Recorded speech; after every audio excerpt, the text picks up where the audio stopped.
आज यहाँ बगड़ो चौक पे उपस्थित जो है तमाम हमारे इंडिया गठबंधन के नेतृत्वकारी साथीगण और इस पूरे धूप गर्मी पसीने में भी पूरे जोशो खरोश से उत्साह के साथ चल रहे हमारे तमाम नौजवान साथियों, तमाम इस बाजार में उपस्थित हमारी माँ बहनें और तमाम यहाँ ग्रामीणों, सबको नमस्कार और आपने क्या देखा कि जिनको अपने भारी वोटों से जिनको चुना, जिनकी सरकार बनाई, वो जो लोग आज कह रहे हैं हमको 400 पार करा दीजिए, वो आपकी मेहनत और मजदूरी करने वालों के लिए 400 रुपया मजदूरी हो उसकी दरकार और कद्र वो नहीं करते हैं। आपने क्या देखा कि जिन्होंने जो है सपना दिखाया था आपको अबरक किया, आपको मायका का ढिबरा का, मायका तो गया, ढिबरा तो गया, पत्थर खदान भी गए और ईंटे पत्थर बालू भी गए, वो आपके एजेंडे में बाधा पर बाधा खड़ा कर रहे हैं। रास्ता बना, रास्ता किसके लिए बना रहे हैं? उस अंबानी के लिए, उस अडानी के लिए जिसके रथ पे सवार होकर के मोदी जी आए हैं। क्या गोड्डा, क्या कोयला, क्या लोहा, सब कुछ उसके लिए। आपने ये 5 साल देखा झूठ और धोखे का। आपके लिए ठेके पे बहालियां रही, आपके लिए जो ठेके पे सेना में जो है बहालियां रही, आपका एजेंडा नहीं है। सपना दिखाया आपको हवाई जहाज का, लेकिन आज यह इलाका जो खुद कभी रोजगार देता था वो खुद प्रवासी मजदूर बना हुआ है। उनके लिए ट्रेन नहीं, उनके लिए तमाम सुविधाएं नहीं। इसलिए ये मौका है जवाब देने का, ये मौका है आगे बढ़ने का। देश के 100 सांसदों में कोरोना की जो है कभी गिनती नहीं हुई है। आज जरूरत है इंडिया गठबंधन के रूप में, राजद हो या कांग्रेस, हम हो या लाल झंडा, सबका चुनाव निशान है झंडे पे 3 तारा। तमाम माँ बहनों की आवाज के लिए, तमाम माइका प्रेशर्स की आवाज के लिए, तमाम नौजवानों के वोट दे, झंडे पे 3 तारा पे बटन दबाए।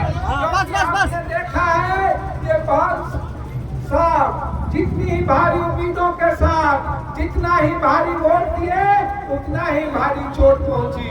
ये सरकार चुनी गई, ये सांसद चुने गए आपके शिक्षा और स्वास्थ्य के लिए नहीं, कोडरमा में मेडिकल में एक ईंट तक नहीं जोड़ी गई। हाँ, ढिबरा चुनने वालों पे अड़चने और बढ़ी।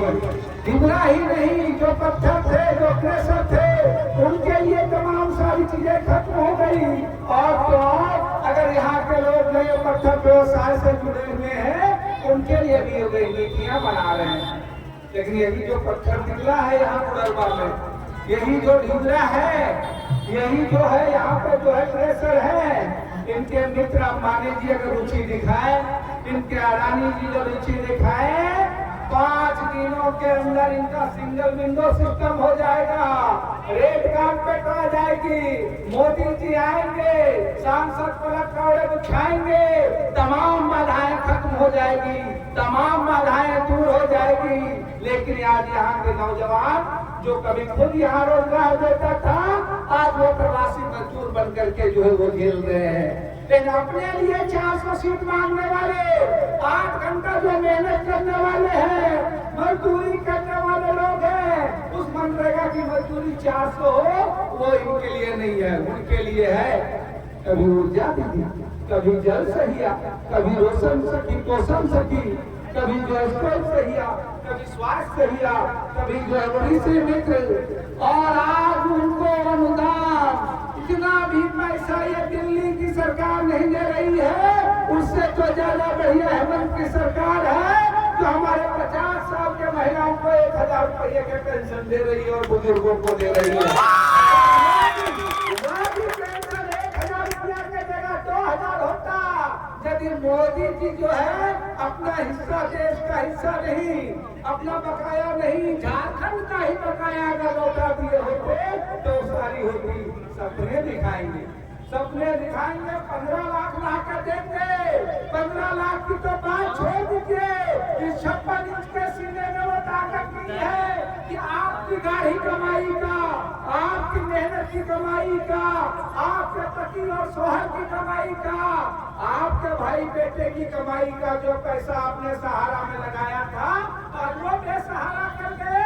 इनकी मजाल नहीं है कि उनकी संपत्ति कब आपको राशि दे, आपके सवाल और आपके एजेंडा में नहीं है। आपको लगा कि ये शिक्षा मंत्री हो गए, लेकिन आपने देखा स्कूल हो, कॉलेज हो, तमाम जगहों पे कोई एजेंडा नहीं है, कोई ये चीजें नहीं। वस्तुतः पन्ना उठा करके देख लीजिए, देश के 100 सांसदों में भी कोरोना की कोई आवाज नहीं होती है।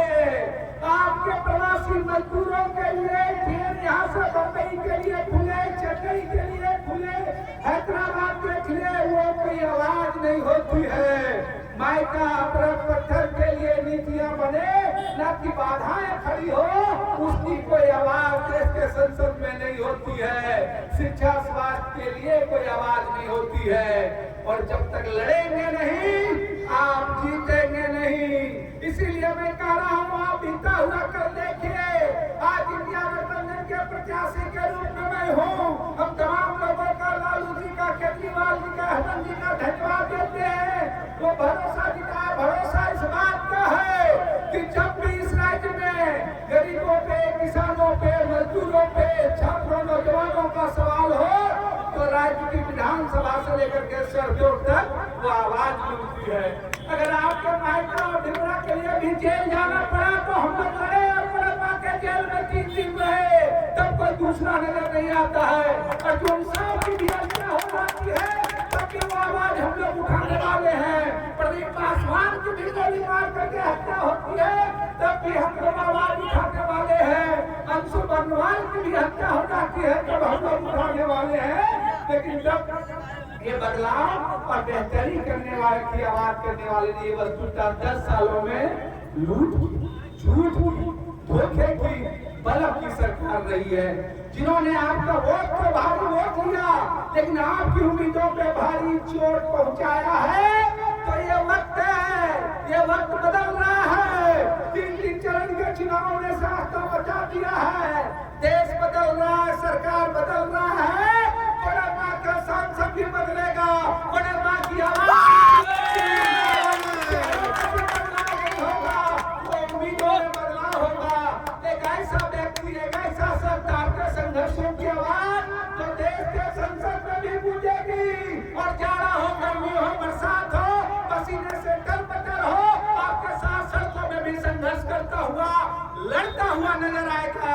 इस लड़ाई के नाम पर, बदलाव के नाम पर आपको कोडरमा में बस एक ही निशान मिलेगा 20 तारीख को। न लालगंज मिलेगा, न तीरधनुष मिलेगा, न पंजा मिलेगा। तमाम लोगों के लिए कोडरमा का एक ही निशान है,